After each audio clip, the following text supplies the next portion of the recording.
Welcome back to my YouTube channel. For today's video, subject sticker ulit ang ating topic pero meron na siyang design. Melody ang design at meron ding Kuromi design. Meron ding ganito, Disney ang theme. At meron ding Hello Kitty. So, inedit ko yan at ginawan ko ng prompt ang mga yan. Ngayon, kung interesado ka kung paano yan i-edit, ay tapusin mo ang video na to hanggang dulo dahil tuturuan kita. Pupunta tayo sa Google Chrome, isi-search natin dito ang ChatGPT.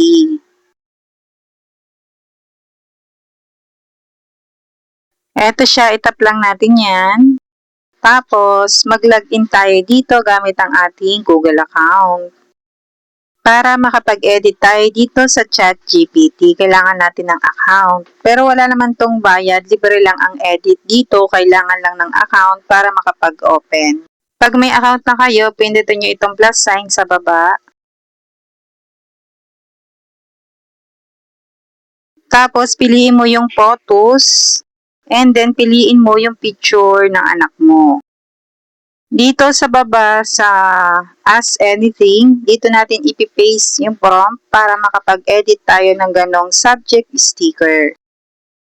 Pag okay na yung picture, okay na yung prompt, pindutin mo yung arrow para ma-generate na yan ni ChatGPT.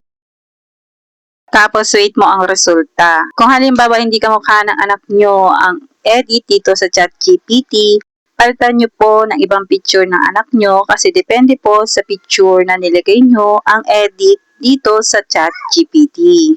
Meron na akong ginawang tutorial about dito sa subject sticker pero yun po ay walang theme or design na ganitong mga character. At eto nga po yun. So dito sa tutorial ko, ayan, wala siyang character or theme na nakalagay at simple lamang siya.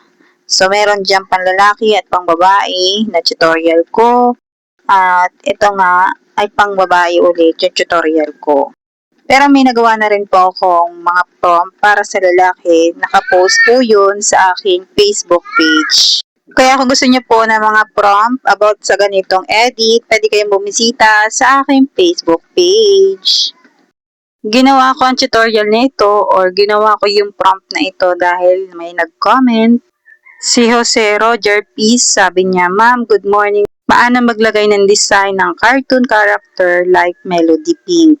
So, ito na nga po ang tutorial. So, yung prompt na ginawa ko dito ay meron ng mga theme or design ng mga cartoon character. At ito na nga po yung resulta dun sa prompt na nilagay natin.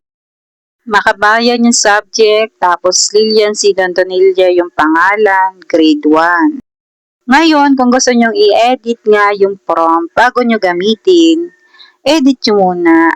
Tanggalin nyo yung pangalan ng anak ko, ipalit nyo yung pangalan ng anak nyo, tapos ilagay nyo kung anong grade. Tapos kung gusto nyo nga yung edit, ilang press nyo lang yung picture and then piliin ang download image para ma-save siya sa inyong gallery. Ngayon, may nagsabi din sa akin, yung prompt na binigay ko daw ay isang subject lamang. At yun lang daw yung lumalabas doon sa prompt or sa edit na ginawa nila. Ngayon, kung gusto nyo nga ng ibang subject, edit nyo lang ulit yung prompt na binigay ko. Ilagay nyo yung ibang subject naman. Pindutin nyo itong lapis para ma-edit nyo yung prompt, tapos hanapin nyo yung subject. Ayan siya, nandito yung nakasulat ay makabayan. So ngayon, kung gusto nyo nga ng ibang subject naman, aalisin nyo yung makabayan. Maglalagay ko rin ng ibang subject.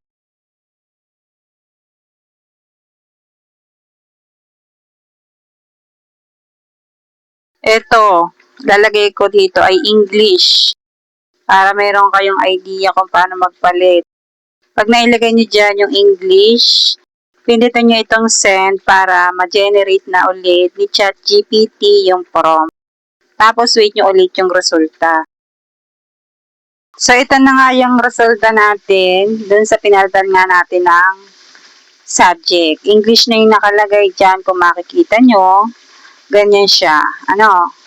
So, ganun lamang ang tamang pag-edit ng prompt para ma-edit nyo or para makagawa kayo ng iba't ibang subject. Ngayon, isave nyo ulit yan kung gusto nyo yung resulta ng edit ni ChatGPT. Long press lang and then piliin yung download image para ma-save po siya sa inyong gallery. Ang gagawin nyo ngayon, pupunta kayo sa computer shop para ipaprint itong mga edit ninyo. Tapos, idikit nyo na sa bawat notebook ng anak nyo para meron ng sariling cover or subject sticker ang inyong anak. Yung prompt na ginamit ko dito, share ko sa description box dito sa video na ito. Mag-example pa ako ng isa, ibang design naman or ibang theme. Ganun lang ulit ang ginawa, naglagay lang ng picture at ng prompt. Pero yung prompt na nilagay ko po ay iba na po yun kasi nga iba na po yung character dyan. Si Kuromi na po yung makikita natin dyan. Kasi hindi naman pare-parehas yung gusto ng mga bata. Kaya naggawa po ako ng maraming prompt para sa iba't ibang character. At lahat ng yon ay ginawa ko at isi-share ko po yun sa inyo. Ito na nga po yan. Ayan po yung pangalawang prompt. Ayan po yung na-edit sa ChatGPT. Ilang press lang natin ang picture, pili ng download image para ma-save po siya sa ating gallery. Ngayon, dalawang prompt lang po yung na-share ko dito sa video. Ilalagay ko po sa description box yung melody, ang theme, at yung Kuromi. Pero marami pa po akong prompt na nagawa at hindi na po yun kakasya sa description box. Ilalagay ko na lang po yung link ng FB page ko sa comment section. I-PM niyo po ako sa aking FB page kung gusto niyo po ng iba pang character or theme ng subject sticker. Follow nyo na rin po ako sa aking FB page. Ito po yung aking FB page, Jelly Ann Vlogs 2.0. Nagsishare po ako dyan ng prompt na ginamit ko sa pag-edit. So, ito po yung post ko at yung prompt po ay makikita sa comment section sa bawat picture. Nandun po yung prompt na ginamit ko sa pag-edit. I-copy nyo na lamang po yun. Tapos, edit nyo lang po yung pangalan at yung grade. Meron din po akong ginawang panglalaki. Nakapost din po yan sa aking FB page. Pwede nyo pong kunin ang prompt na ginawa ko. Nasa comment section lang po yan. Sineshare ko po talaga yan sa inyo. Basta i-follow nyo lang po ako dito sa aking YouTube at sa aking Facebook page. So yun lamang po ang aking tutorial ngayon. Sana'y naintindihan nyo po ang aking paliwanag. So yun naman. Thank you for watching. Bye!